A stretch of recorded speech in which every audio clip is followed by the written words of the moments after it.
Shalom, I'm Rabbi Jason. One of the questions that often comes up is it okay for you to be called rabbi? Doesn't Yeshua prohibit us in Matthew 23 from calling any man rabbi? Well, let's read what it actually says. But you are not to be called rabbi, for one is your teacher, and you are all brothers, and call no one on earth your father, for there is one who is your father, and he is in heaven. Nor are you to be called teachers, for one is your teacher, that is the Messiah. So the question is Yeshua really saying we can't call someone rabbi? Now understand, rabbi means teacher according to the New Testament. It literally, the word for rabbi is Rav in Hebrew, which means abundant or many, because a rabbi is meant to have an abundance of knowledge and understanding. He's meant to raise up an abundant number of disciples, but it also means abundance or a source, or literally can mean master. So keep that in mind. That's what it literally means in the Hebrew, and that's going to be important as we go forward. And so I think the clear answer is in no way, shape, or form is Yeshua prohibiting calling someone rabbi. Number one, rabbi, as we said, means teacher. And so one of the gifts that Paul mentions is the gift of teacher. Yeshua says of Nicodemus, you are a teacher of Israel. Paul calls himself a teacher to the Gentiles. So is the Bible contradicting itself? Then it goes on to call no man father because you have one father. Can you not call your mom and dad, your biological father? Paul says you have many guides, but few spiritual fathers in the faith. So Paul describes himself as father. He describes Timothy and others as his spiritual children. Again, is there a contradiction that is going on here? So again, and look at what else it says, right? Call no man rabbi, call no man father, call no one teacher.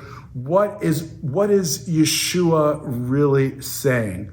So I think the common denominator that connects all of these together is this idea of source of authority, right?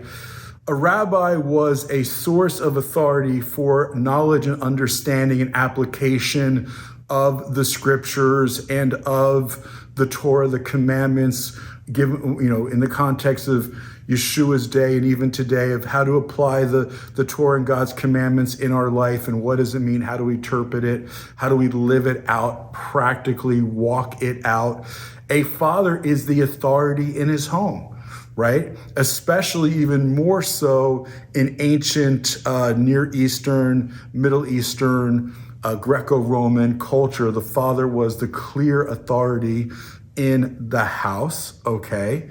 And then again, teacher is also an authority. Think about, if you're in class, you respect your teacher. Students look up to their teachers, ideally. So what Yeshua is talking about here is what we have to understand is that in the first century, and even today in much of the Jewish community, the rabbis and teachers and oftentimes parents are put on a pedestal. Yeshua is using hyperbole. Again, we said rabbi can mean source.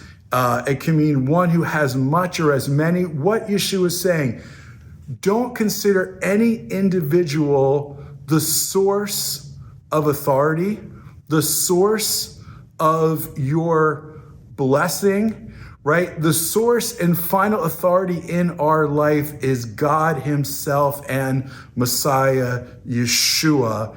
That is the first thing we have to understand. Another thing we have to understand is one who allows themselves or takes the title rabbi. Look at the context here of what Yeshua says at the beginning of chapter 23. Yeshua spoke these words to the disciples saying, the Torah scholars and Pharisees sit in the seat of Moses. So whatever they tell you, do and observe. Okay, let me start again. Let's go back to Matthew, the first verse of the chapter 23. Then Yeshua spoke to the crowds and said to the disciples, saying, the Torah scholars and Pharisees sit on the seat of Moses, so whatever they tell you, do and observe, but don't do what they do. For what they say they do not do. They tie heavy loads that are hard to carry, and they lay on men's shoulders, but they themselves aren't willing to lift a finger to remove them. They love the place of honor at feasts, the best seats in the synagogues, greetings in the marketplace, and love to be called rabbi by men. Yeshua often uses hyperbole, right? He says that if your eye causes you to sin, pluck it out. Does he really want us to pluck out our eye? No. In the same way, what Yeshua is saying here, he's using hyperbole, don't be called rabbi, father, teacher, to mean that as a leader, if you desire and covet the place of position, power, and authority, and again, rabbi can mean master, and you lord it over people to try and put them under your authority instead of God's authority, and you're trying to bring people to yourself, and you're trying to elevate yourself by putting people under you, that is wrong. It is prideful.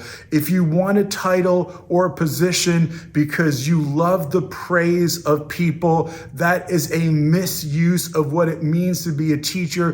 That is a misuse of what it means to be a leader. Yeshua says, don't love the place of authority. Don't love the place of honor. The New Testament says teachers will be judged more than others. But what does Yeshua say again in the same verse? Whoever exalts himself shall be humbled, and whoever humbles himself shall be exalted. Yeshua was attacking the understanding of what a rabbi, a father, and a teacher was in that day, because those individuals had taken them on themselves too much authority, and in some ways usurped the position, honor, and glory only due to God. Okay? And that's what it means. To truly be a leader, a father, a rabbi, it means to be a servant leader. It means to be humble. It means to not think highly of yourself. It's willingness to learn from everyone, but it's also sacrificially giving of what you have out of the abundance that you have, meaning that out of all of the years and the toil and the sweat and the sacrifices one has made to dedicate themselves to the understanding and application of Scripture, give freely out of that to others, not to lord it over them, not to be their masters, not to lift yourself up, but to lift other people up. Yeshua is the greatest example of what it means to be a rabbi. He shared freely compassion and care for all. And so no, it's not wrong to call someone rabbi, but it is wrong if someone is misusing that position and it's becoming part of their identity in an unhealthy way. Friends, everybody needs a rabbi. And the reason is not that you need a master, but listen, all of us need someone who has gone further down the road than we have gone. All of us need someone who can give us insights and understanding into the Scriptures, right? I mean, Jesus, Yeshua was his Hebrew name. Yeshua was a rabbi. Paul was a rabbi. The disciples were trained from a rabbinical understanding and perspective of the Scripture. From the Torah, they understood how the old and the new connected. And that's what I love to do as a rabbi.